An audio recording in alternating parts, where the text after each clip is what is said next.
সুপ্রিয় তৃতীয় শ্রেণীর শিক্ষার্থী বন্ধুরা, আশা করি তোমরা সকলেই ভালো আছো। আজকের ভিডিওতে তোমাদের গণিত বইয়ের ৫ এবং ৬ পৃষ্ঠায় কিছু সমস্যা সমাধান করে দেখাবো।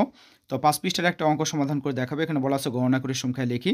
তো এখানে স্থানীয় মান অনুসারে ঘর তৈরি করা আছে, আর ঘরের ভিতরে স্থানীয় মান অনুসারেই সংখ্যা কাঠ বসানো হয়েছে।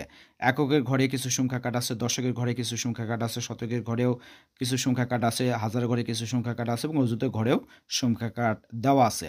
তো এই সংখ্যা কাঠগুলো আমরা গণনা করে সংখ্যাটি কত হবে সেটি বের করতে হবে।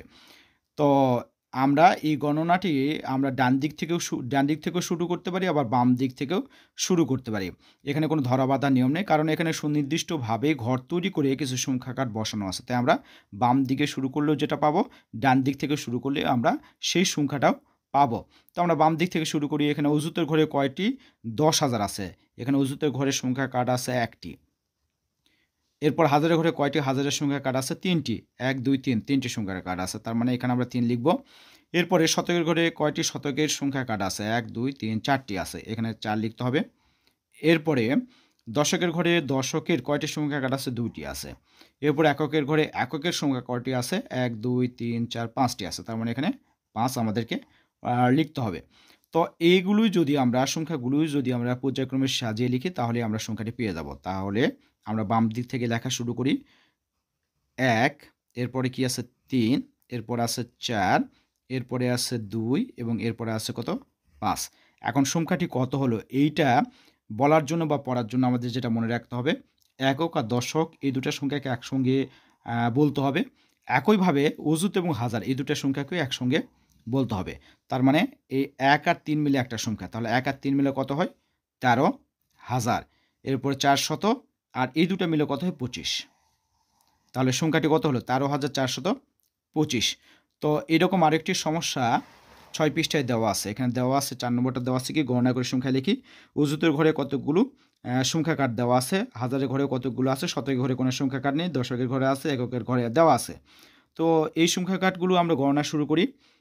বাম দিক থেকে আমরা শুরু করতে পারি, অথবা ডান দিক থেকেও শুরু করতে পারি। আমরা বাম দিক থেকে শুরু করব।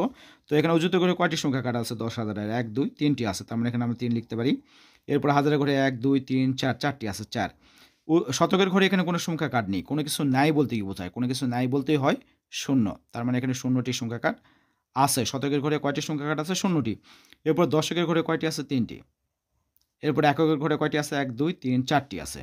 তাহলে সংখ্যাটি কত দাঁড়ালো? এখানে 3। প্রথমে আমরা 3 লিখি, তারপর লিখবো আমরা 4, তারপর লিখবো 0, তারপর হবে 3, তারপর হবে 4। যদি আমরা সংখ্যাটি পড়ি, তাহলে এই দুটা মিলে একটা, আবার দশক এবং একক মিলে একটা, তার মানে 34,034। তাহলে সংখ্যাটি কত? 34,034। আবার এখানে বলা আছে কি? এখানে শতক স্থানে অঙ্কটি কত? শতক স্থানে অঙ্কটি আমরা কত পেলাম? 0। তাহলে শতক স্থানে অঙ্কটি কত? 0। এরপরে 5 নম্বরটা দেওয়া আছে কি?